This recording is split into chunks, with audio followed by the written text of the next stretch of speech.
You're not just using the same images and the same copy. You're going to want to be different somehow. Rewrite that.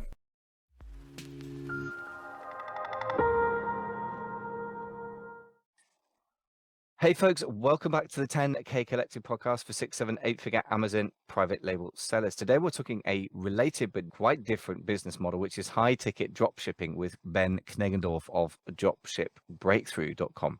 Now, if you're getting business model tunnel vision, you might want to broaden your vision as a serious e-commerce operator in 2022, 23 and beyond, because the cash flow characteristics and the insights you get from this business model could actually work beautifully if you get the order and sequence right with a private label business as well. I'm going to say no more about that. We're going to say stay tuned because you should educate yourself about this business model. If nothing else, the cash flow characteristics of it are very attractive in particularly going to tough economic times. I think that alone is a reason to take it seriously. So some quite advanced stuff is not your typical dropshipping nonsense. So stay tuned, take notes, and enjoy the show with Ben Knegendorf on high ticket dropshipping. I've had discussions with my dropshipping client about this. It did strike me that sometimes Google Shopping doesn't give you very much control. Is that because he'd set it up the wrong way, or what is going on with it? Yeah, so they definitely push you towards Performance Max nowadays. It used to be Smart Shopping. Look, I'll give you a little story, Michael. And I sure hope this story is right because I tell this story often, but this is how I heard it. There was a company in Europe. Their goal was to create an AI computer that could win the game Chinese Go against the best in the world. Chinese Go is the hardest board game there is. There's something like 1 million moves every time you have a turn that you can choose from. So the best players in the world laughed. They thought, oh, there's no way a computer will beat us. Their AI got so good, it beat the best guys in the world 100 games to 0. And then they sat there and they're like, what do we do with a computer that can play Chinese Go? They were like, the learning engine's pretty important. So they fired up a new computer, gave it the ability to learn, but taught it nothing. They essentially, quote unquote, put it in the same room as the Chinese Go computer and said, hang out. Within 30 days, the new computer that was taught nothing, just knew how to learn, beat the old computer 100 games to nothing. And that sparked Google's interest. Google came over and said, oh, that's interesting technology. They bought the company. This became the essence of all of their smart things. So there's audiences called like Smart Lists, which I would recommend you use. That's one of their best lists they have. They also had enhanced bidding early on, and then it became Smart Shopping, and now it's Performance Max. And it's all based on their AI.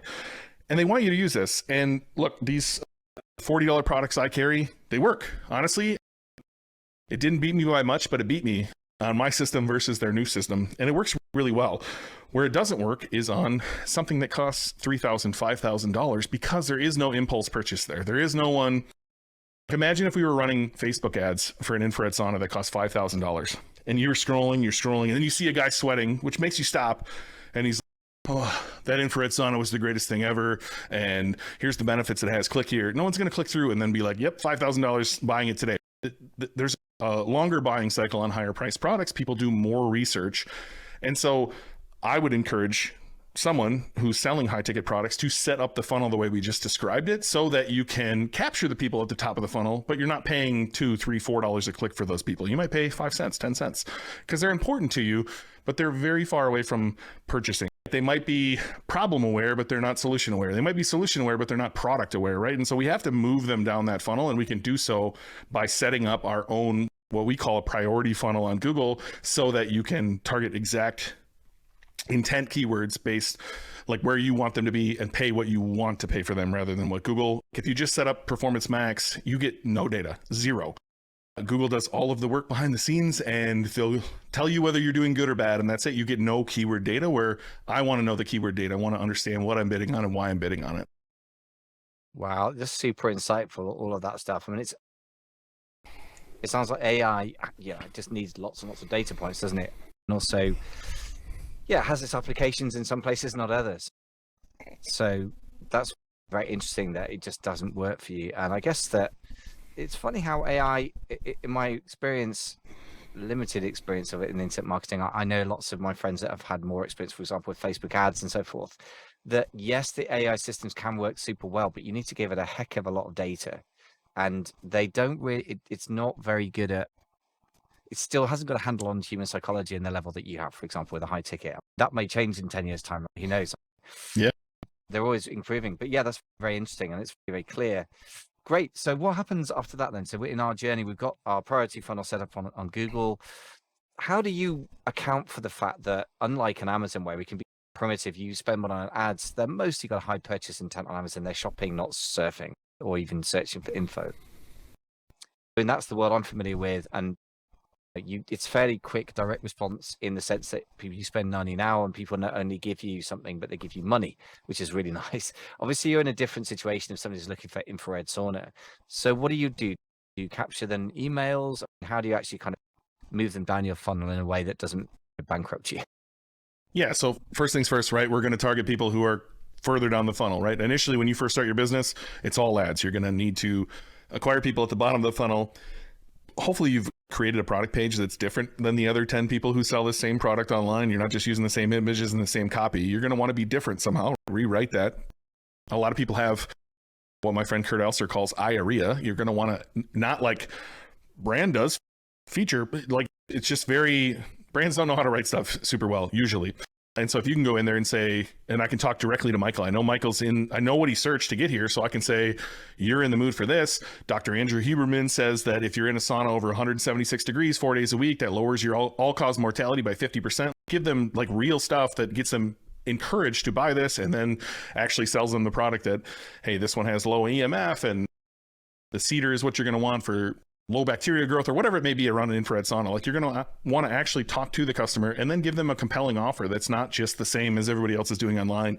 And that could be as simple as throwing in an ebook that you compile together, throwing in like an infrared sauna, like a backrest to lean on in there, or a set of towels that are ultra soft and meant for you to get out of the sauna and wipe off all that sweat and feel amazing. It could be anything to create a better offer so that you can close the deal, right? So that's the bottom of the funnel people.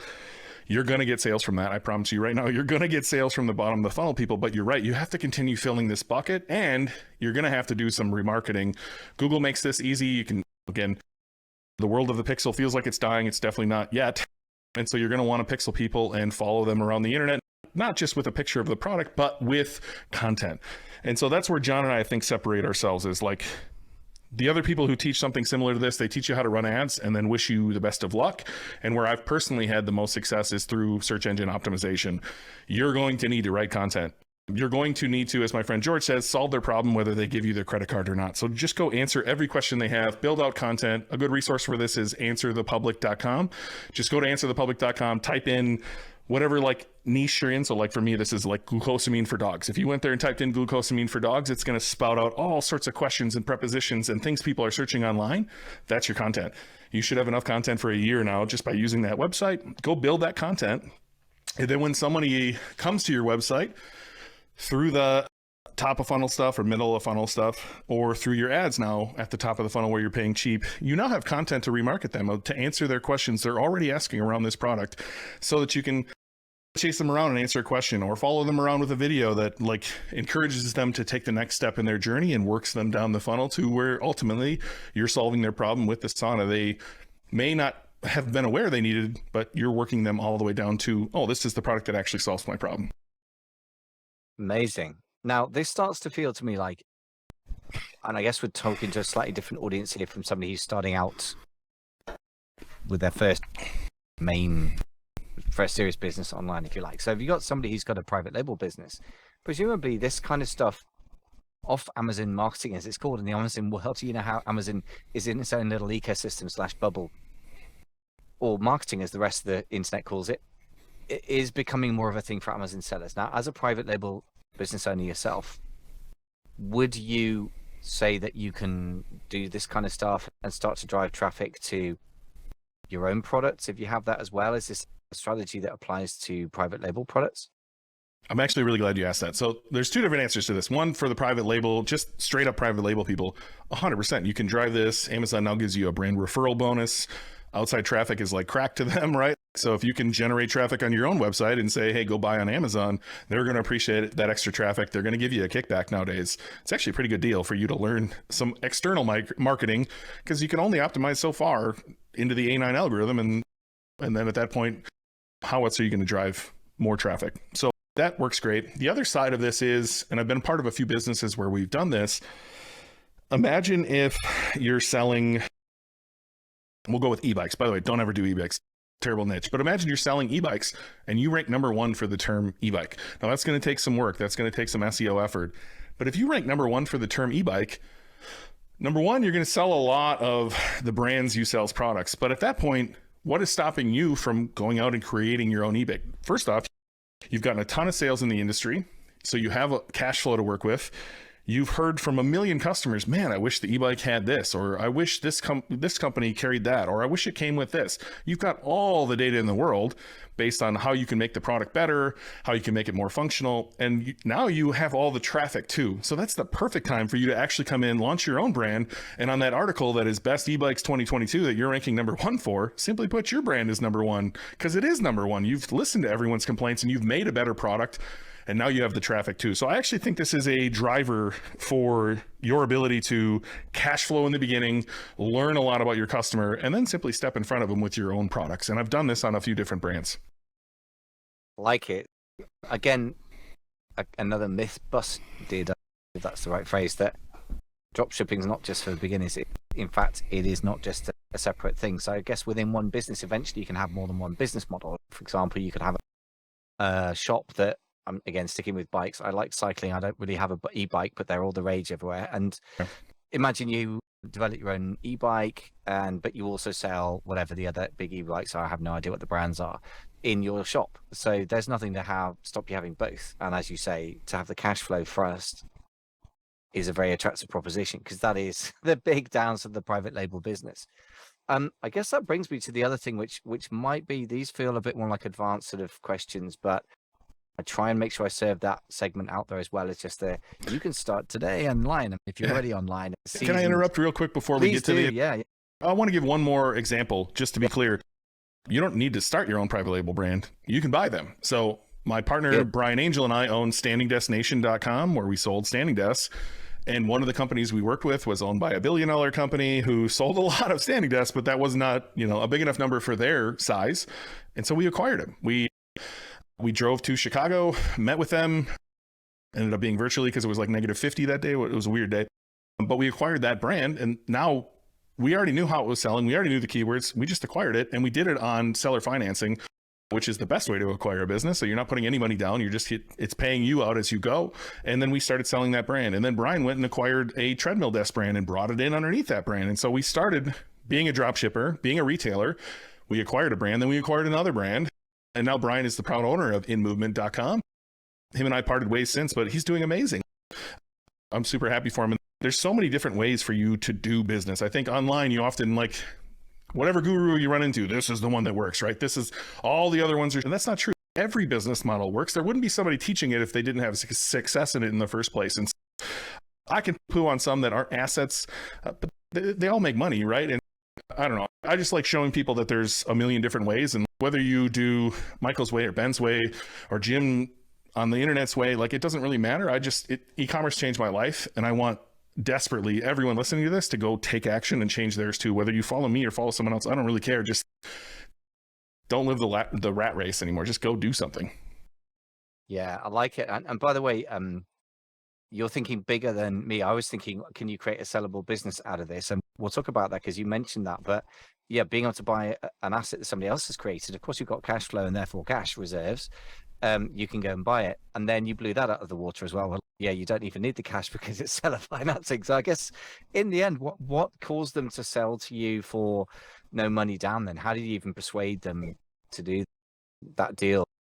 Yeah, I've done that a couple times. This particular deal, again, it was owned by $1 billion conglomerate. I'm not even sure if I can talk too much more in depth than that at this point. But I believe the story is they brought in a CEO who said, hey, we sell these products. Why not sell these as well? It didn't go, they sold a lot. The number's bigger than I think you're thinking in your head right now, but that was small compared to the size of their business, their entire business. And they let the CEO go. New CEO came in and said, what are we doing that for? Let's cut it. And so they were essentially just going to shut it down. And we had the ability to say, hey, we're selling a ton of these for you. We'd love to come in and just, first off, I think we first said, let's buy everything you have currently, and we'll reap the rewards of being the only ones online who have any of this left. And then it morphed into a conversation of, okay, what would it look like to actually own this IP and own this brand? And that's where the conversations began. So honestly, I think there's more brands and businesses out there who they just want to be done. the boomer generation, especially, there's a lot of people retiring very soon. Some of those are online, some of those are not, who are more than happy to just be done. And seller financing is a way for them to be done now. I don't know. I've been bought out of a couple business, all seller finance as well, where I got paid over time. And it's something I guess I'm used to now. I don't think it's that big of a deal. And it's definitely not something that's unheard of anymore. It's a very popular way to exit or acquire a business.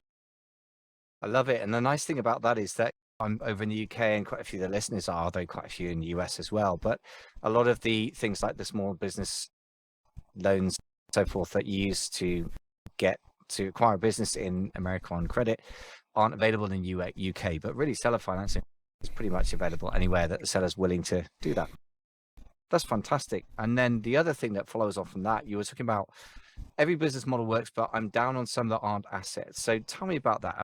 My perception would be private label brands, or especially custom product brands, are sellable because I know a lot of people who sold them. 100% involved on the edges of some of those deals. So is that true for a dropshipping business? And how come it is? What's defensible about it? Yeah, so I would encourage your listeners to go to quietlightbrokerage.com or empireflippers.com, both places I've sold businesses, and go look through what's for sale. And you won't see is arbitrage businesses, somebody selling stuff from Walmart.com on Amazon. They're not on there, right? Because those aren't assets. Nobody wants to buy a business that can be shut down tomorrow by Amazon, or have, honestly, customers who are really mad at you for doing what you're doing to them.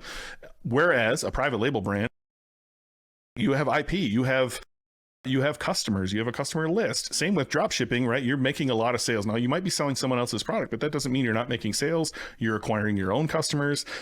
And if you have Google Ads traffic, SEO traffic, possibly Pinterest traffic, your own email list, like, you have value there. You have real assets that somebody's interested in coming buying, let alone you have cash flow and a history of cash flow that people are buying on. So I think if you went to either one of those sites right now, you're going to see a whole lot of private label businesses, direct to consumer businesses. You're also going to see a lot of drop shipping businesses, and you're going to see some affiliate businesses. Again, things that have real hard assets that are generating dollars, not something that is necessarily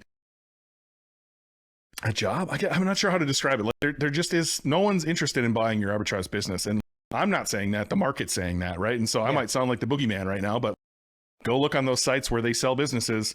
No one's interested in buying your business. That's why they don't exist.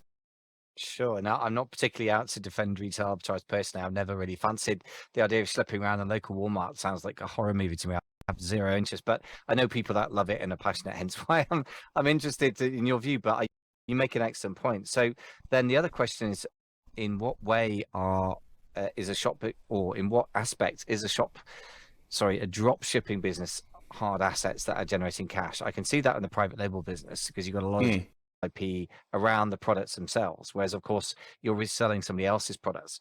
So how does that, I'm not saying you're wrong, but I just want to understand, how is that a hard asset or what aspects of a hard asset? Yeah, I think I'd flip it on the head and ask you, like, what isn't a hard asset there? What immediately comes up for you is what worries you? Good question.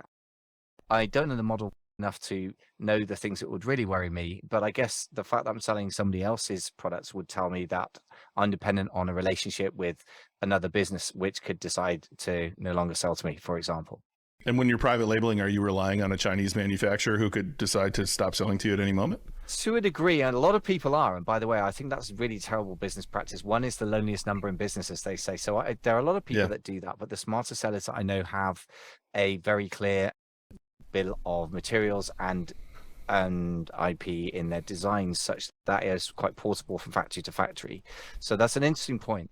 I think those who are dependent on one factory are very vulnerable, particularly right now if they're sourcing from China. So it's an excellent point. But I think the smarter people are a bit more diversified with that. Like, so I think I'll answer my own question, because you can do the same with dropshipping, right? So I think you'll see a difference in multiples based on what you just talked about, right? So if you're a private label brand and you're only on Amazon, your multiple is smaller than if you're on Amazon and you also get 30% of your sales on your Shopify store and you have an email list of 20,000 people. You're going to get a higher multiple for that. So same goes for drop shipping. If the majority of what you sell is one brand and even one product, your multiple is going to be really low. There's a lot of risks there, right? If you sell multiple brands and it's pretty spread out and you get traffic again from multiple sources and you have an email list, there's a lot to go on there, let alone you're always selling on your history, right? Nobody's buying forward looking. Now the aggregators were a different different story. They raised a lot of money. They made a lot of poor decisions. There's a reason a lot of them don't exist anymore or are about to not exist anymore. People are buying on previous data. So typically on everything I've sold, they look at your last 12 months profit. And I've sold anything from something at a 28 month, that was the first business I sold, 28 months or whatever that is, 2.3x multiple yearly to up to a 7.5 is the highest that I've exited for. And so all of that varied based on how much we're selling, how varied what we're selling, and how varied it is, like how we are acquiring the traffic in the first place. Like how much risk is there is really what it's about, right? If I'm only getting traffic from Google ads and I'm only selling one brand, that's two failure points that are very scary, right? Google could say you're done, or that brand could say you're done, and then my business is done. And so the more varied you can be throughout products, throughout traffic sources, the higher multiple you're going to have, the less risk it is to the buyer. Fantastic. So I think, Ben, you've managed to pull off an amazing thing, which is to not only get rid of the stigma around a whole sort of business model, i.e. the word drop shipping, but also to go from a clear way that anyone can start from scratch to also showing why this is a model for sophisticated operators as well, all in one go. So that's very impressive. And you certainly removed my sort of prejudices around drop shipping. One of you guys got in touch about this. I myself, do I really want to get into this? Is this a good topic? And as I say, the fact that I'd experienced with a client high ticket drop shipping, which I want to emphasize because that's your model, right? And that's what I'd seen him do. There was all the difference in the world with that price point, as you said so rightly. I mean, I think that's really critical, and something, by the way, a lot of private labelers could do well to learn from. You're selling something that does not look like a super high ticket price point product that if you were holding just now your private label product. Is there a way in which you would transfer the learning of the high ticket, not model, but insight, if you like, the way it changes things? How would you transfer that across the private label, or is that just expensive, would you? Yeah, two things. Number one, if you're just going to do private label, that's going to be expensive, right? But you should position yourself as the premium. Don't go out there to match everyone else. Like you should create the best product on the market, and you should charge accordingly for it. The more value you can bring, the more value you can ask for in return in dollars. Whereas one of the examples I gave you earlier was we ranked number one. Not only did we rank number one, we ranked number one and number two for the main term in our industry, and we sold a ton of other people's products, and we started hearing complaints of this one was the thing we sold the most of was a bundle of 5 products. I am so close to being able to talk about this, by the way. I'm like 2 months away from being able to actually openly talk about it. It'll be fun finally, but I'll give you the best I can. So it was like a bundle of 5 products, which became one big product. And each one of those, so we'll say number 1 had this issue, number 2 had this issue, number 3 had this. And we were like, should we just launch these little pieces that added up to one big piece, or should we just try to solve this master problem here? And that's the way we ended up going, was like, since we ranked number 1 and number 2, we were getting all the traffic, we were known in our industry as the place to go for this product. We just went out and solved all the things that our customers were telling us, which in turn led us to selling an $8,000, $10,000 product. And when you have similar margins to what you have on private label, and you're selling a $10,000 product, and you already have the traffic, and you know you have the best product, that's a recipe for extreme success. Wow. Yeah, that really is like the golden sort of combination of everything. That's quite extraordinary. Well, look, Ben, we can't really follow that. So let's just quickly give people a chance to find more from you. If they need to find out more from you, where do people hear from you or find out more from you in the... If you're listening to this, you're likely a podcast junkie like I am. And so I would encourage you to just check out our podcast. It's Dropship Podcast. Again, SEO. I named it what I thought would get searched. So dropshippodcast.com.